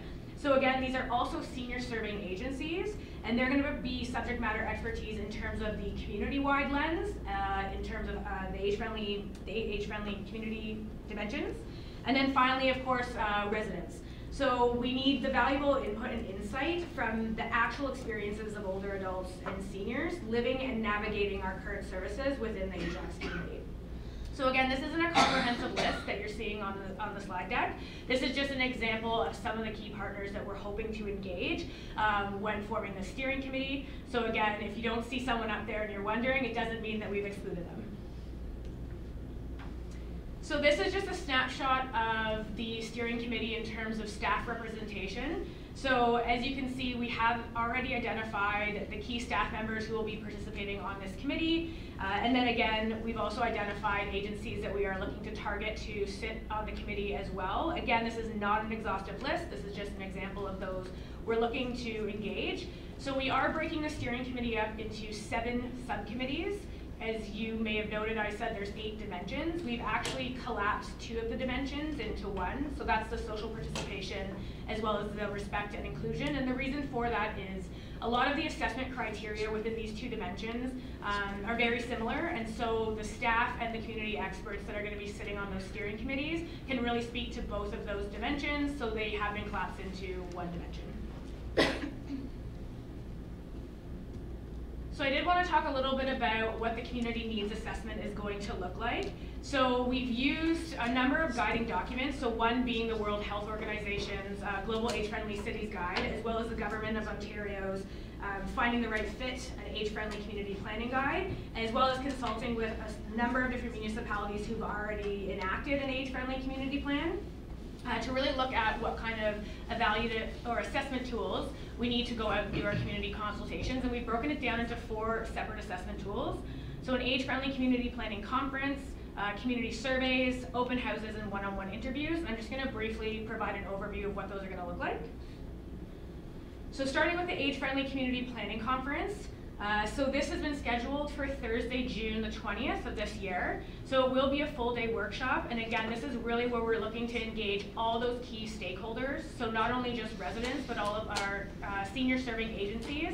So we are looking for representation from healthcare, social services, our ethnocultural clubs, not-for-profits, senior service clubs, other service clubs, etc. So we're really hoping to get everyone at the table at the same time, and we'll be leading kind of facilitated and guided conversations around the assessment of the 8 age-friendly dimensions as they relate specifically within the Ajax community. And then beyond that, we'll be conducting a number of open houses. So the community consultation phase is going to run from May of this year until the fall, so September of this year as well. So there's going to be a couple of different types of open houses. Some are going to be very strategically focused. So when we're talking about the senior residences, so looking at our retirement, long-term care, and senior residence areas of going to them and doing focus groups directly one-on-one with those groups. Also included in that, but not listed, again, this is not a comprehensive list, I must stress, are our seniors clubs. So we have 2 local seniors clubs as well as our 2 local Provost clubs, so doing some really targeted focus groups with those groups. And then looking at what are called NORCs, which are naturally occurring retirement communities. So instead of asking people to come to us, really trying to figure out where there is a large population with a median age of 55 within Ajax, and then hosting an open house within that area in order to, you know, this biggest bang for your buck, and conduct open houses in those areas. And then finally, we'll be doing a general open house, so 1 in each ward. And this is really open to anyone who has a vested interest in age-friendly community planning. So again, those who are not 55 now will be 55 in the future and may want some input. No, never. May want some input into what this plan is going to look like for them when they do reach that milestone. So again, these will be open to all community members. And then finally, we are in the draft phases of a community survey. So this will be an extensive community survey looking at all 8 dimensions of age-friendly community planning, and it will be available online as well as in hard copy at all of our community centers, libraries, and other town facilities. We'll also be having an age-friendly community engagement team go around to any of our current events, whether they're senior-focused or community-focused, to have the surveys on hand and conduct in person at those events. And then finally, the one-on-one interviews. So this is actually not geared towards residents. This is more a stakeholder interview. So any of the stakeholders who were invited to attend the Age-Friendly Community Conference, if they're not able to attend, we do have a separate stakeholder interview questionnaire, basically to assess service levels within the community. So again, I'll give an example. If the Alzheimer's Society of Durham can't send a representation or a representative to that conference, we are very interested in still getting their input as it relates to age-friendly community planning. So we'd set up a time when either a volunteer or we can do a phone interview or send the survey via email in order to still gather that data. So then after that, we're really going to be moving into the action plan phase. So that's going to commence in September and will really take us into March of 2020. So that's where all that data that we got from the various tools through our community assessment is going to be analyzed. The steering committee will then be responsible for really identifying our gaps in policy structures, programs, and services, making recommendations to really address those gaps, compiling those into our plan, and then doing follow-up community consultations. So it doesn't end there. We really need to make sure that what we put into this plan is reflective of what the community had said to us. So we want to ensure that they're on board, moving forward, and agree with what this plan looks like. And then, as I said, so this is an ongoing process. So as opportunities are identified or as the needs of our community shift and change, this plan needs to be responsive to that. So therefore, the steering committee is really going to transition into a working committee that will not only be responsible for the implementation and evaluation of that plan, but basically looking at what needs to change and shift in order to be responsive to our community demographics. And the progress of this plan will be monitored through resident feedback as well as annual reporting to council as well. So thank you, and questions? Thank you very much, Laura. Who has a question? Councillor Tatamore? Thank you, Laura Ray. That's a huge presentation. Good job. A lot of vital information. Are we able to get a copy of that, like a PDF version of what we saw on the screen? Yeah, absolutely. You hit on a lot of points. And I talk really fast, so I do apologize. No, it's just a lot of information to take in. I'd like the chance to study it and be able to speak to it when we meet with seniors groups that we've reached out to. Please and thank you. Absolutely. Any other questions? Mayor Collier? Thank you, Madam Chair. I've been looking for it. I can't find the older adults and senior strategy anywhere on the town website, so I'll have to talk about that. But how does this sort of fit with that? We spent a lot of time last term developing that program, and yeah, absolutely. Now we're doing another one. Yes, through the chair to Mayor Collier. The older adults and seniors recreational services strategy was really prepared to focus on only 2 of the dimensions listed under the World Health Organization. So it's really looking at that social participation aspect and respect and social inclusion. And it's really focused on leisure services and programs. So it's falling just within touching on kind of what the services and programs are offered through the recreation department of the town of Ajax.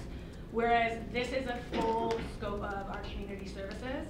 So it's going to look at everything from healthcare to transportation, housing, outdoor spaces and buildings, which that plan didn't touch on. It was just looking at one dimension within the age-friendly community planning. So that's going to be integrated into moving forward with age-friendly. So a lot of good work has been done there in terms of the programs and services offered for older adults and seniors. Robbie, who developed that policy or that strategy, is actually on our steering committee as well. And so this strategy is going to fall into that as well, and we're also going to be looking at all town-wide strategies. So another one that will fall under this is AODA. So we need to look at that legislation and how that's going to touch this strategy, the Integrated Master Transportation Plan. So we won't be recreating the wheel. We're going to take what was good out of that strategy and then just roll it into those dimensions under the age-friendly lens. Okay, what's the time frame for completing this? So we're looking for March 2020 to have the plan fully done with community consultations in terms of what that plan looks like and their feedback on the plan, and then implementation after March 2020. And you formed an ad hoc steering committee, Correct, yes. and that starts in April? So our staff committee actually met last week, and then we're going to be doing resident recruitment in April to kind of fill out the rest of that committee. I do already have one member, so I have a member from the Provost Club representing. Yeah, Joyce, yes. So she is our first member. I'm also looking for another representative from Provost as well as our 2 seniors centers, and then any other resident interested in any of the 8 dimensions. Well, you probably will have a lineup from Provost, because I did speak about it when I was there 2 weeks ago, and did ask them to, if they're interested, to That's step up. fantastic. So. Okay, thank you. Councillor Tyler Moran? So the committee that we speak of would be through the chair, either Mayor Collier, will be an ad hoc, not the tradition. Excellent, thank you. Not a committee of council. Thank you. Regional Councillor Dias. Thank you. So, in my opinion, if we don't have housing for seniors, really no point having all these programs, because they're going to have to go outside of our municipality to find a place to live. So, if we're looking at all those types of best practices, I'd be really interested in knowing personally, and I think council too, because we know we have a high percentage of seniors in my ward in particular, and it's going to grow. So how do we look at best practices in getting the development industry to invest in housing for seniors? Are there incentives? Are there write-offs? There's all kinds. What can we do to kickstart that here in our own community? And looking at the fact that, you know, we're going to peak and it's going to, those numbers will drop, and those buildings can be repurposed for families. So yes. I think that's critical in all of this. So through the chair to Councillor Dias, I'll defer to the Director of Planning to answer that, but I will say one of the reasons why we do want representation from all departments is that I have his staff sitting on this committee to address those specific concerns, because again, I can't speak to the housing component, but certainly Dave staff can. So there's a couple of things. Obviously, we meet and are engaged with the development community on a daily basis, and there's a number of development applications that are in varying stages of the approval process that council will be receiving over the next year or so. But at the same time, the town of Ajax is also, and planning staff are going to be leading the actual Ajax housing strategy itself. So that process is starting this year in 2019 with a completion timeframe in 2020. So I do see the 2 projects running parallel to one another, so that our housing strategy will inform the older adult strategy as well. So I do see them dovetailing. There's, as you are aware, numerous studies that are ongoing over the next year, and a lot of them do depend on one another for that information.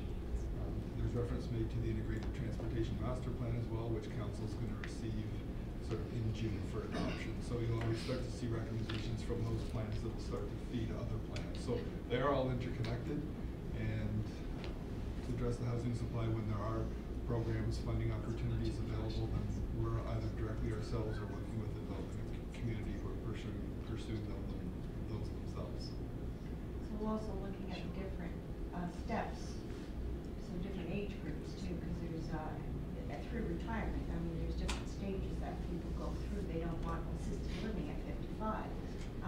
So there's all kinds of those interesting dynamics. And yeah, and our community survey is going to be designed to look at those, so we'll break it down by dimension. So under housing, it is looking at what types of housing are you currently utilizing, what do you foresee in terms of your needs in the future. And so that's where we're going to get that information in terms of what is going to be looking at trends for Ajax in the future. Thank you very much. Just so you know, I'll just make a comment that the stack of business cards that you gave to me when I came to your department, we've been giving them out like in. So hopefully, please let me know. Hopefully you will receive some. Yeah, I've been actually receiving a lot of interested parties from good. various, I know a lot of you have been out in the community already chatting about this, so I have a long list of people to contact to bring them on my committee. Excellent.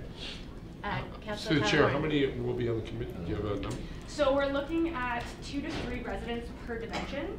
So we really are trying to find individuals that have the expertise that can speak specifically to, let's say, transportation, or they have a background in, you know, local housing or long-term living, or again, maybe they're an engineer in outdoor space design. So really at maximum it'd be about 21 residents sitting on that committee, or 15 on the lower end. So there'll be through the chair, there'll be a vetting.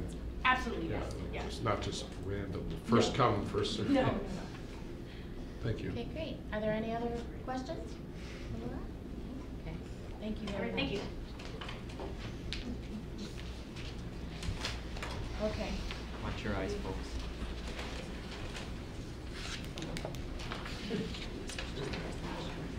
Okay, so we're moving to the closed session to discuss the Beechridge minutes of settlement extension. Can I get a motion to enter closed session? Okay, Move it. Councillor Khan will move it. All those in favor? All opposed? And you guys want to take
All right, number 8, adjournment. And finally, can I get a motion to adjourn the meeting? Regional Councillor Crawford. All in favor? All opposed? Oh, I'm opposed, Motion definitely carries. opposed. Thank you. Thank you, good job, Lisa. Excellent job, Thank Lisa. you. We're very proud of you. Hey, sit there. Oh, hold on.